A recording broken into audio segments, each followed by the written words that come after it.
വനാതിർത്തിയിൽ സ്ഥാപിച്ചിട്ടുള്ള സോളാർ വേലികൾ പ്രവർത്തനരഹിതം. വെള്ളിക്കുളങ്ങര നായാട്ടുകുണ്ട് റോഡിൽ വന്യജീവി ശല്യം രൂക്ഷം. തോട്ടം മേഖലയായ നായാട്ടുകുണ്ട്, ചൊക്കന, കുണ്ടായി, പാലപ്പള്ളി പ്രദേശങ്ങളിലേക്കുള്ള റോഡിൽ പലയിടത്തും കാട്ടുപോത്ത്, കാട്ടാന തുടങ്ങിയ വന്യജീവികൾ ഇറങ്ങുന്നത് തോട്ടം തൊഴിലാളികളെ ഭീതിയിലാഴ്ത്തിയിരിക്കുകയാണ്. പകൽ സമയത്ത് പോലും ഇവിടെ കാട്ടാനകൾ വിഹരിക്കുകയാണ്. പലയിടത്തും വനാതിർത്തിയിലുടനീളം സോളാർ വേലി സ്ഥാപിച്ചിട്ടുണ്ടെങ്കിലും ചിലയിടങ്ങളിൽ തകർന്നു കിടക്കുകയാണ്. തകർന്ന ഭാഗങ്ങളിൽ സോളാർ വേലി അറ്റകുറ്റപ്പണി നടത്താത്തതുമൂലം വന്യജീവികൾ റോഡിലേക്ക് ഇറങ്ങുകയാണ്.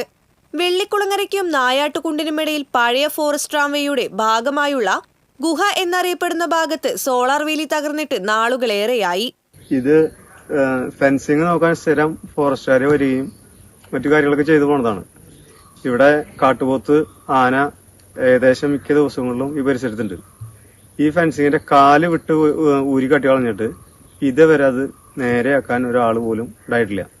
ഈ റോഡിലൂടെയാണ് തോട്ടം തൊഴിലാളികൾ റബ്ബർ ടാപ്പിങ്ങിന് വേണ്ടിയിട്ട് രാവിലെ പോകുന്നതും അതുപോലെ മറ്റ് ജോലികൾക്ക് വേണ്ടി പോയിട്ട് രാത്രി ചിലപ്പോൾ 8 മണി, 9 മണി, 10 മണി നേരത്തൊക്കെ ഉപജീവനത്തിന് വേണ്ടി പോയിട്ട് വരുന്ന ആളുകൾ ഈ റോഡിൽ കൂടെ പോകുന്നതാണ്. ഇതിങ്ങനെ വിട്ട് നശിപ്പിച്ച കാരണം കൊണ്ട് മിക്ക ദിവസവും വന്യമൃഗങ്ങൾ റോട്ടിലാണ്. ആന, മറ്റു മൃഗങ്ങളൊക്കെ റോട്ടിലുണ്ട്. പല ആളുകളെയും മൃഗങ്ങളെ ആക്രമിച്ചിട്ടുണ്ട്. ചൊക്കന എസ്റ്റേറ്റിലേക്ക് ജോലിക്ക് പോകുന്ന തോട്ടം തൊഴിലാളികൾ പുലർച്ചെ ഇതുവഴിയാണ് സഞ്ചരിക്കുന്നത്. ഈ ഭാഗത്ത് പലപ്പോഴും യാത്രക്കാർ വന്യമൃഗങ്ങളുടെ ആക്രമണത്തിനിരയാകാറുണ്ട്. കാരിക്കടവ്, ആദിവാസി ഉന്നതി, ചൊക്കന, നായാട്ടുകുണ്ട് എന്നിവിടങ്ങളിലെ വിദ്യാർത്ഥികൾ റോഡിലൂടെയാണ് സ്കൂളിലേക്ക് പോകുന്നത്. മുപ്ലിയിലടക്കം പല ഭാഗത്തും ഹാരിസൺ തോട്ടത്തിലൂടെ കടന്നു പോകുന്ന റോഡിലും സോളാർ വേലിയില്ല.